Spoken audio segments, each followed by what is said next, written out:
I'm showing how I configured on Windows and Linux systems, and Mac should be similar to Linux, the Positron IDE, and make it work with remote access to the HPC node, to an HPC node if it's configured in a specific way. And this is following the JHPCE in terms of remote configuration. The JHPCE has a web app page that can be used to request VS Code session, Visual Studio Code. And Positron initially couldn't really work with using that service because of the technical differences in the way the remote SSH connection is handled.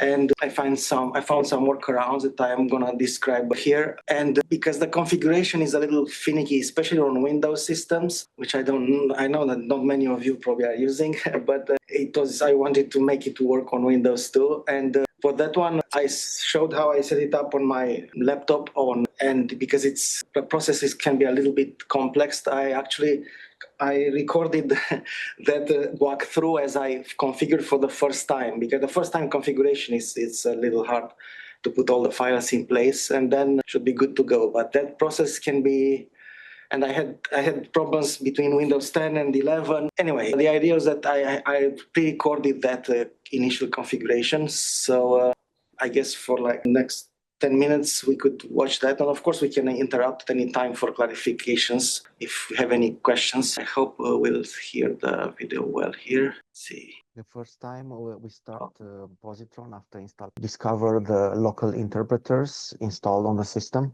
and also update for the extensions. We want to log into GitHub in order to activate GitHub Copilot connectivity for the Positron Assistant. To do this, which goes like this on the new installation, it provides a code for GitHub authentication or authorization of this application, of the Positron application. So this will take us to this page, and I'm gonna continue and paste the code that they provided. And of course, I'm gonna be asked to authorize this application to use my GitHub account.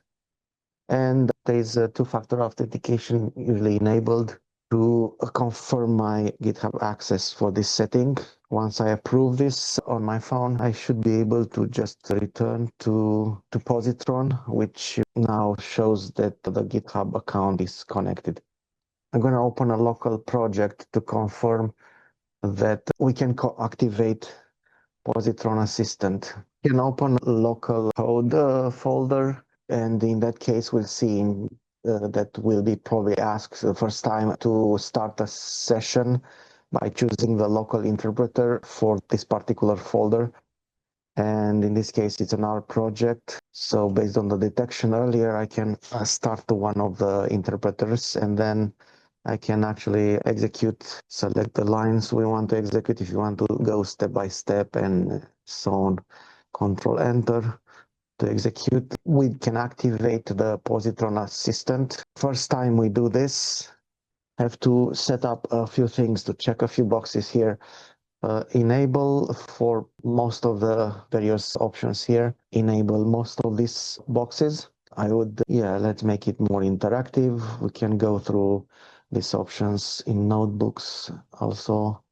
Now, some of the settings are more informative. During the chat, you can see token usage and other information that for now I don't want to enable. We need to specify what they call a chat provider, an LLM provider actually, to be the AI behind the assistant. And the main option that Positron was tested for a while is to provide an API key for Anthropic Claude. But in this case, we want to use our GitHub Copilot plan, and we already authenticated with GitHub. So that should enable our LLMs.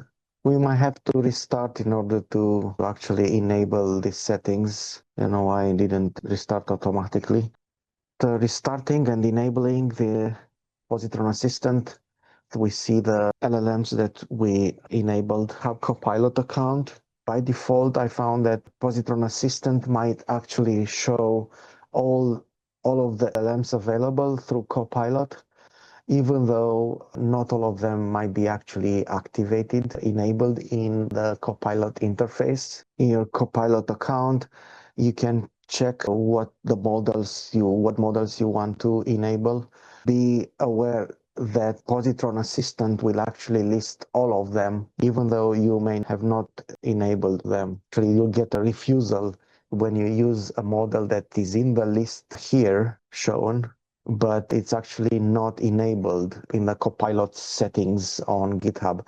For example, I don't want to use right now Opus 4.5 because it's a bit expensive in terms of credits used from the plan.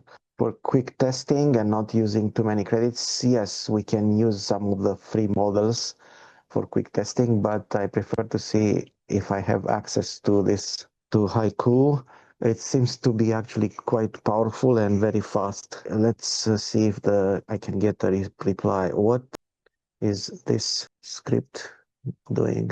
Okay, so this works. Haiku responded pretty quickly, and it actually gave a very good summary of what script does, despite not having many comments in my code. We checked that the Copilot connectivity is working for local work. Now to move to remote access, there are a few things that have to be done. We have to configure, in Windows especially, it's more complicated. So a remote explorer has to be used to connect to an HPC node. And of course, we have to connect to a session that we are gonna first request on the cluster. See, we don't have any SSH targets in this case because I haven't configured this computer before for SSH access. We need to configure a few files, target file, the SSH configuration file with the specific target configuration.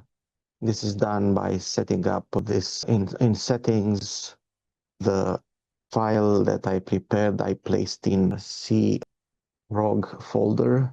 This one has some general settings for the connectivity that are optional. This is more like a reminder that the RSA keys for SSH access to our cluster, to the login node, have to be placed in this directory in Windows. Also, the configuration that the only host that we're configuring here is this proxy host. The target host here is actually a special proxy command that calls another script that is also provided here. This is essentially delegating the connection to this script. This proxy command script in the SSH configuration, in fact, starts SSH session on the login node, where it simply runs the netcat utility that redirects communication on a specific port. We'll see which is passed through the command here, the command attribute of the job running there on the compute node.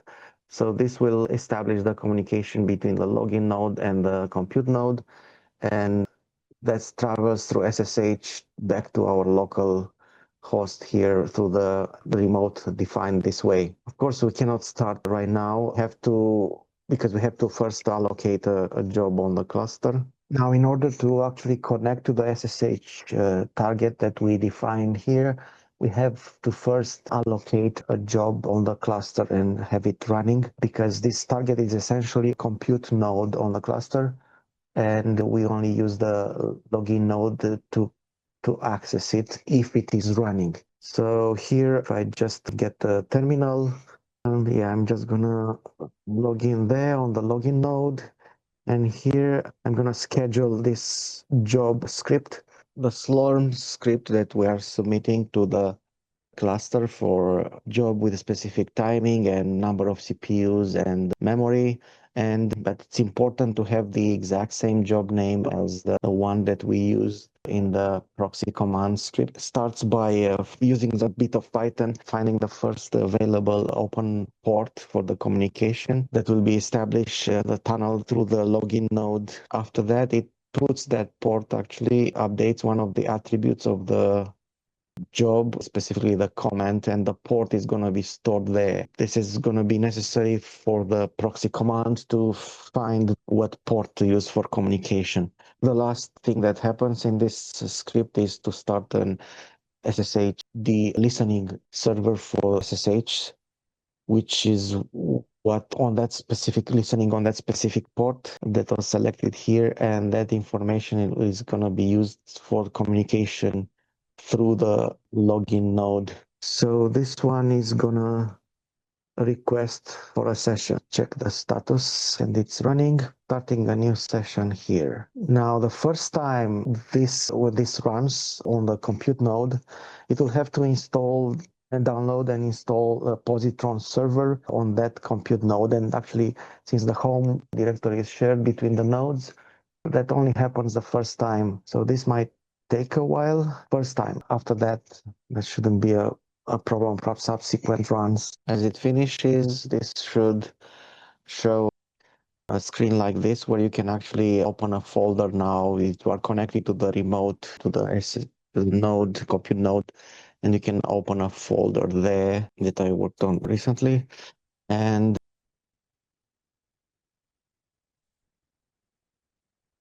I have to trust the authors. And now here, this is on the, you can tell it's, well, the host name shown here is our special host SSH target. Now, by default, I noticed that RMD files are not immediately recognized after the installation. And they appear, if you look at the corner in the bottom right corner here, they appear as plain text.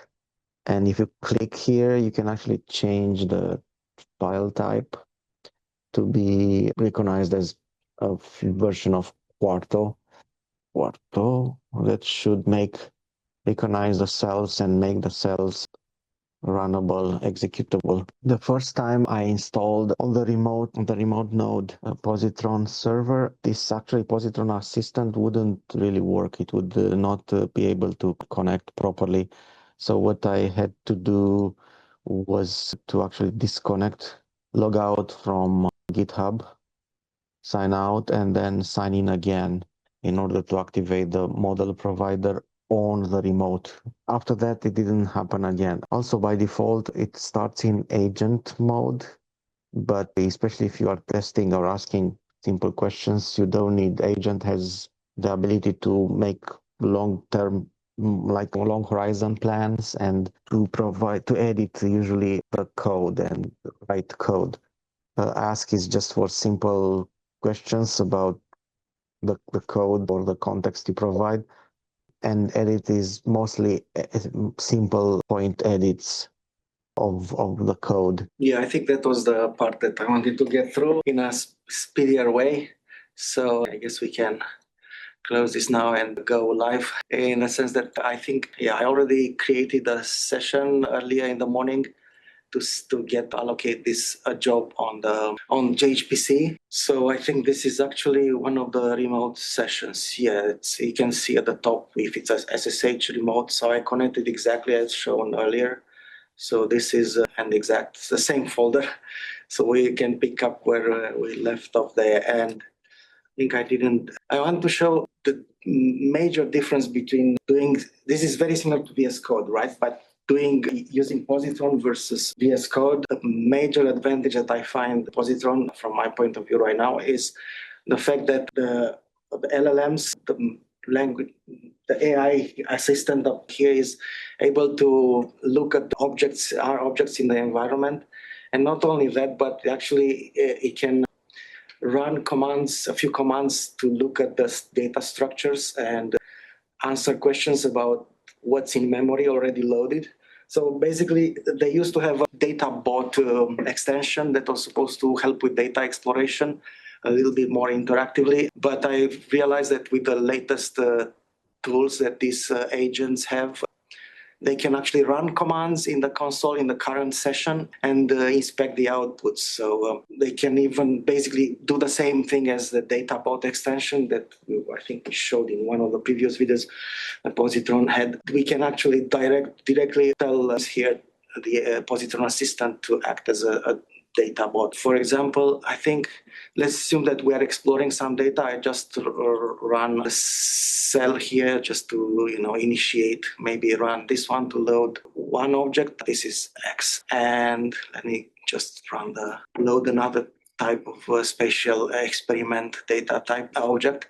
I think D here was a recent example code. Since I wasn't familiar with the spatial experiment, I was trying to understand the structures, and I wanted to see if also AI can help a bit here to navigate this. I had some prompts that I tried the other day. Let's see if they behave the same way, which is sometimes unexpected. Is not the case with LLMs. So let's see. I had this prompts that I tried the other day. So let's see. I wanted to ask a context question. Like, what is this object D that I just loaded in memory, right? I think the context is here. And let's see. Haiku should be able to look at what we have here. And oh, okay, this is a small screen, but yeah, it can give me a summary. I mean, some of it probably read it from what I executed before, but even if I didn't do that, I think, yeah, I'm surprised that actually didn't execute this code style. So I mean, I wanted to see these executions, and the other day this happened, but it's not always consistent. So I can tell it execute this code in the, yeah, it's okay. Show me more summaries. For example, last time I did it unprompted, so I don't know, the behavior is not very consistent. Actually, I may have used a custom agent last time I'm gonna talk about. Yeah, so actually, of course, that's what I like. It's basically autocorrected, right? It saw that the deployer wasn't loaded, so it actually loaded it, and now more errors, but it's still gonna correct them, at least, yeah, until it gets some summaries. So that kind of behavior is very nice. It's a real agentic behavior, right? You can set it to get some summaries for you, explore if it gets there, or try some code. And that's something that only Positron I've seen doing, because it has these very powerful tools that are defined for some of the agents here, some of the modes. That actually one of them is execute code. They can run commands. So, and it's aware that Positron built a way to communicate between the LLMs, this panel here, the assistant, and the current R session to run commands in there. Sometimes it also has a mode to run commands on copies of the object if it's a destructive or altering method. So it can even do operations without affecting your objects in the environment if it's a modifying operation that you want to try some transformation, for example. So now it seems to be very, I don't know, it seems to be overly knowledgeable of this data. And I guess I'm cheating a bit here because, first of all, yeah, I had some of my own exploration written here, the output. But the terminology is interesting, but that is because this project has a README, because when I started to understand the structures, I did have this agents MD, which is actually a symlink to the README file, where I kind of describe the project and some of the data structures and even the layer here, right? So I'm pretty sure this information, since it's very new for most of LLMs to know a lot about our special experiment objects, a lot of information is taken from here, but the data exploration is live, right? So that's still, the help with that is very valuable.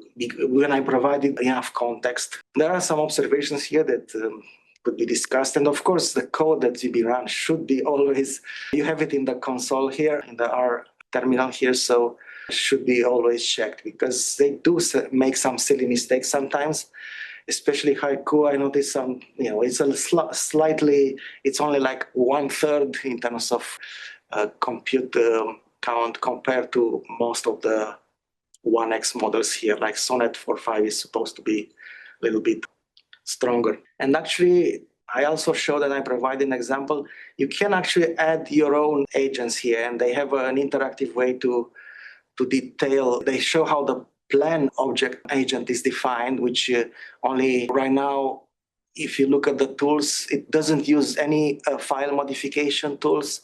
It only, and it has very interesting instructions here that it's only for planning. So as soon as you start modifying files or code, it should switch to another, to actual agent, edit agent, or just a main agent here. But this is good for planning. So you make the plan goes, it's a discussion, could be a discussion between the LLMs here in this chat and the user. And when we agree on the plan, we can see basically the idea is to switch on the agent mode so it has access to modify the code according to the plan, right? So that's how it should work. Now for my exploration, so let's see, I wanted to have an agent that is focused on working only interactively on the console to explore the, let's see if I have the definition. Only is mostly interactive exploration. So instead of the agent makes also can follow a plan and kind of requires a plan and tries to modify here the main agent. But and these are, as I mentioned, it's only about answering questions, and it is a local spot modification. So that's why I wanted this, and plan is for mostly planning, but I wanted this to be able to run some of the tools, and there's a way to configure interactively the tools and have to read about them, like how many of these tools, and some of them are read-only, but many of them are executing commands and can modify files. So I wanted this to be like a free, as this explore agent. I was focusing on exploration without the full agent capability, mostly running in the R console there instead of modifying the files. So I think one of the things that I tried next was I was curious about some of the simple questions like this. What specific columns there? I mean, if we can even look at this was a simple one, but because it wasn't a big deal, but I just noticed the name. I wanted to see how it reacts to that and if should explore the files now, the actual data column, right? So this is a custom mode that you configured that you called explore. Yeah. I added to the menu there. They make it easy now. And this is text. I kind of wrote it. It was assisting me to write the text, the description, while I was writing. It was very funny. That was the Copilot, I think. Yes, that autocomplete function. So it wasn't that good. I didn't really follow all those instructions, but it was still contextual. It saw that I'm using tools here. And this click here is very interesting because it really shows the menus of the tools that you can use, what the agent can use. Okay, so apparently looked at it, basically it saw that FNL SPD, it tries to make some guesses. I have no idea if FNL actually means final. But at least it showed me what it sees in there. Of course, it's just the same domains. So it's basically nothing. It's a bit of a redundant information from what I already knew. But more importantly, it was to something like, let's do like a plot maybe. So I had to look into some data, just in call data for now. So a very smart prompt, make a nice plot. Always make a nice plot. Don't make an ugly plot, right? So distribution of n cells. Let's see if I remember there was some issue about, because I didn't give you enough directions here, how to label exactly the outliers using what? BR number or not? Okay, where is the plot? It isn't execute. In explore mode. Right. It is in explore mode, but it didn't execute though. Okay. Yeah, I'm surprised that I have to tell it now. It was more initiative last time I tried. It depends on the context a lot. Maybe I was too passive in the initial interaction. I don't know. Execute the code in the console. I guess the prompt that I put there could have been more assertive in the sense that, immediately go and execute the code and show me the plot, right?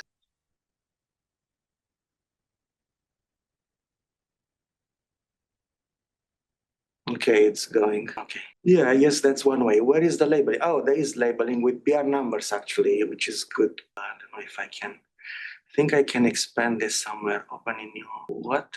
Okay. Okay, yeah, so we can see it a little better. But the labeling for the BR numbers or the outliers, it used BR numbers, which is, I guess, what we want to see here.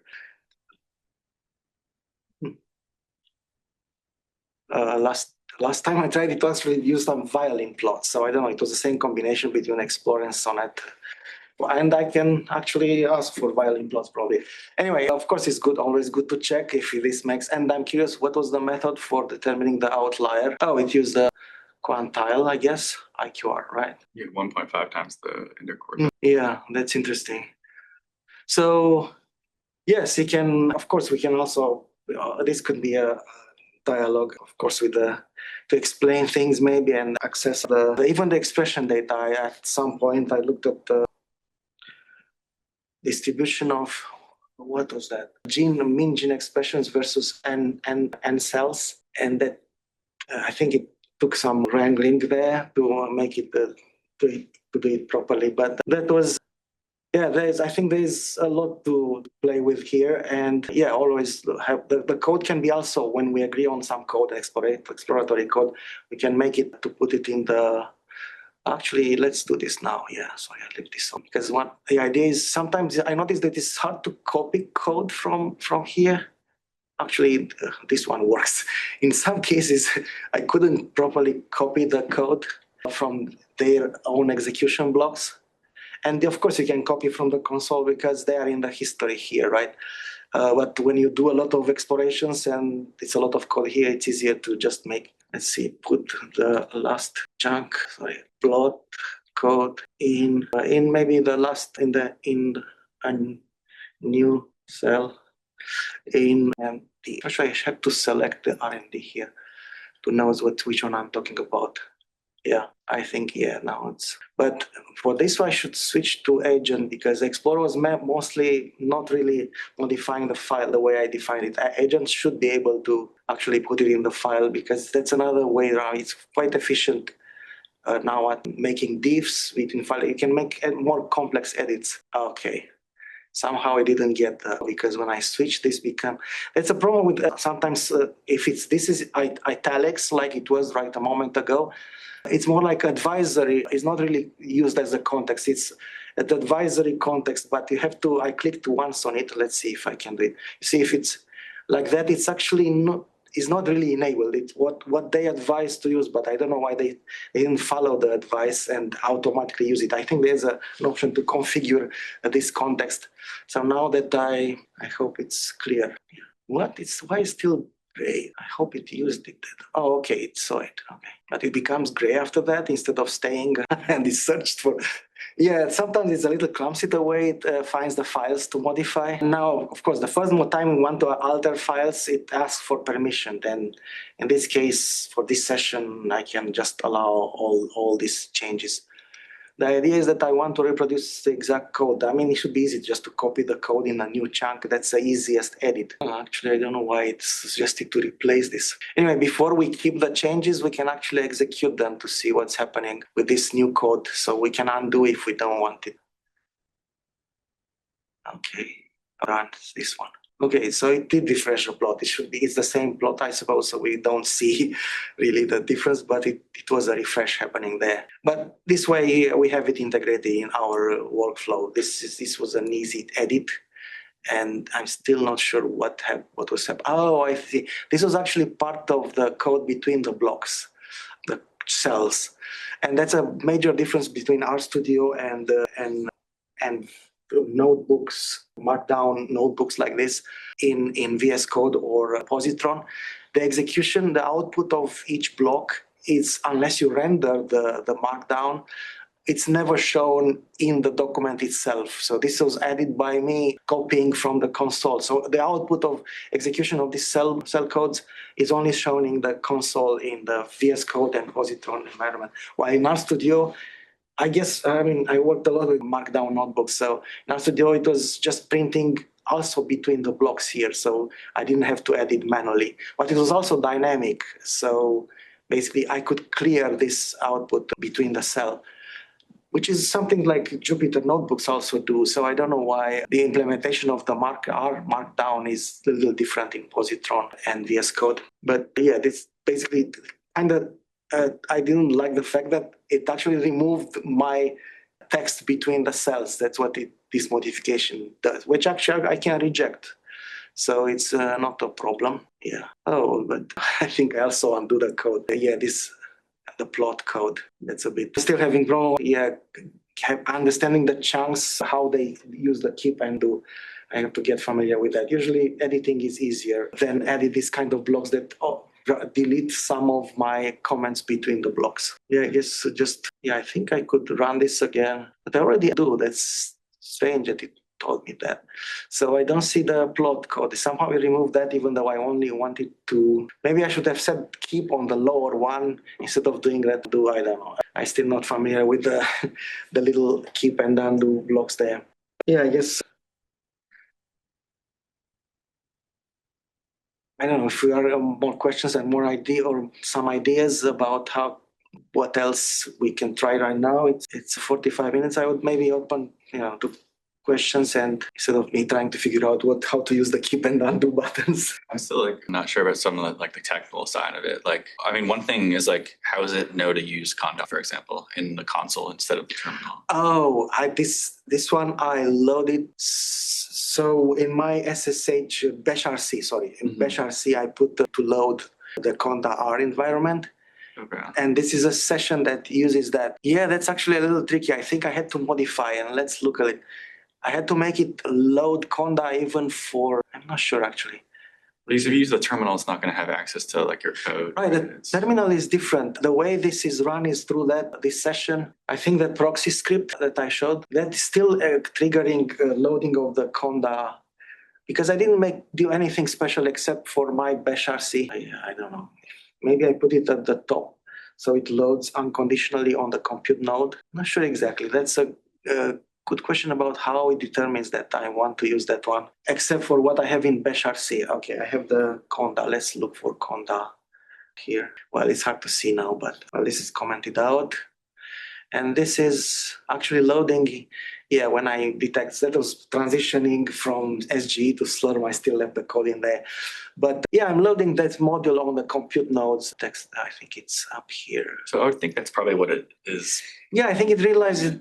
But it's surprising because the way the connectivity works, since it's a SSH session, I suppose it does activate this bash RC. That's the only explanation I can find, because initially I wanted to put, and I did that, I put it in that script. Let's see, the proxy command script. That's actually the job script, right? The job that I showed that it's loaded. Where is it? Oh yeah, this one. Yeah, I put it here because this is what's executed right on the node. And I use module load here. But for some reason, when I did that, I noticed that it was loaded twice or something like that in the terminals and everything. So I think, and then I noticed that there's no needed, because if I have it in bash RC, probably it's enough. And I'm hoping that's a clear factor there. Otherwise, I wouldn't have a clue how would they do. As I said, the first time we run it, actually, it does spend a lot of time to find all the interpreters. And it was 22, I think it found. But probably based on the environment, it decided that this should be the one. Actually, I think you can choose. Yeah, there is a command to select the interpreter. So I don't know why. Okay, I don't know where is it. Interpreter maybe. Discover all, clear set. Still, the fact that it chose the one that I actually loading in my bash RC, that must be the decision factor, right? It's the first in the path, right? I suppose I haven't used this. Yeah, this is the actual active one. So there are a lot of settings there about how to even avoid the delay that you have at the beginning to discover the interpreters. Could be very long. As I said, 22 interpreters. I don't know why it considers many versions of Python and R and it's very slow especially on the cluster, right? Locally, it's much faster. So I read that there are a lot of settings here. If you go about interpreter behavior and discovery, interpreter discovery. So there's more to dig in there, but so far, since it was working, yeah, here, if you look at the interpreter setting, what did I say? Yeah. There are many options. Default interpreter. I don't know, for example, this path, I don't know where it's coming from. It might be my local. Oh, this is local, sorry. For the remote is different. So there are different settings for the local positron session and remote. And for each remote, you can have, well, this is a shared remote because the configuration files are going to be in the same home folder. So yeah, it looks like, I guess that was the one. The fact that, yeah, just Python is going to return the first one in the path. Yeah, but you can actually fix one here. I think I found that option that there is one option that you can actually you can override, you can point to a specific one, so you can hard code an interpreter right here. But I wouldn't like to do that, of course, because I would rather have the sessions be adapt to the environment. Yeah, so this requires a way. Basically, it was based on a Copilot plan, a GitHub Copilot plan, right? I don't know if it works with a free plan. Probably it's very limited, in how many requests you can easily get rate limited with a free plan. If they still have that one, I don't know, and probably don't have access to most of the advanced models here. But on the Pro, which is, I think it's really worth it, that you can experiment with a lot of them. And as I said, Haiku is very fast and quite good, and only 0.3 in terms of credits that they have there, in total credits per month for the plan. And even the others, even Codex Mini, I thought it was quite good at some point. There are many options here to try. And with the Copilot plan, it was trying to, at some point, I was showing that once you get a Copilot plan, you can do, for me, it was very helpful to dig into some repositories. For example, this was started from this spatial repository. I wanted to explore what's happening there and then looking how PRS is calculated. And actually, this is a history here of my latest chats. And I actually asked to look into the repository and tell me, I saw it was PRS, but I wanted to see what they are using. So for calculation of so basically read the code for me and summarize it. And it was also a use case was to see how a log count assay was generated to this particular object. So it should trace the object. We can do search, of course, for the file name. That's what we usually do. And we have to eyeball all the context, right, to see if the object, the log count assay is read or written, right, in that particular file. And why not use the AI to do that for you, right? That was so it gave me the context where it happens quite quickly. Again, it's like a search, but and actually I had to nitpick a bit because I wrote this at the end. The search results shown may be incomplete. And of course I knew I can do that. So I kind of say, basically, why am I paying you for? So, and of course, the context size for this research results that it does a search, it performs a search, should be large enough to do a thorough scan of the search results. And of course, the language is typical for, and then become more assertive. That's the fact that AI still cannot be trusted these days completely. But this is a very well-defined task, right? Just look at the search results and just find should be an easy. It's kind of deterministic task. Should be able to perform. Of course, I had to make sure that is it the only one, because I was afraid that it will do a search and stop with the first one. But there are variations sometimes of the script, right? You don't stop at the first hit because maybe the researcher, the developer tried various methods. So we want to see this is the only one. So I had to make sure that, yes, so I do this properly because I wanted an exhaustive search, right? I shouldn't have to argue that, right? It should be the default, but especially for a well-defined task like this. But of course, it even showed me that you can be thorough and show me the read references for that assay, which I'm not on, but just to show that it was looking everywhere. Yeah. So conclusion, it's the only one. The last one, please. Thank you for holding me accountable. Yeah, sure. No, this language is... So I guess I could use a refresher on just like the main steps for implementing this. So like first, do you modify your SSH config and then you get onto login node and submit the Git VS Code session? Yeah, so this video actually is in the folder here. So the first part, but also all the files. Let's see, where did I put it? Yeah, I'm describing here the files.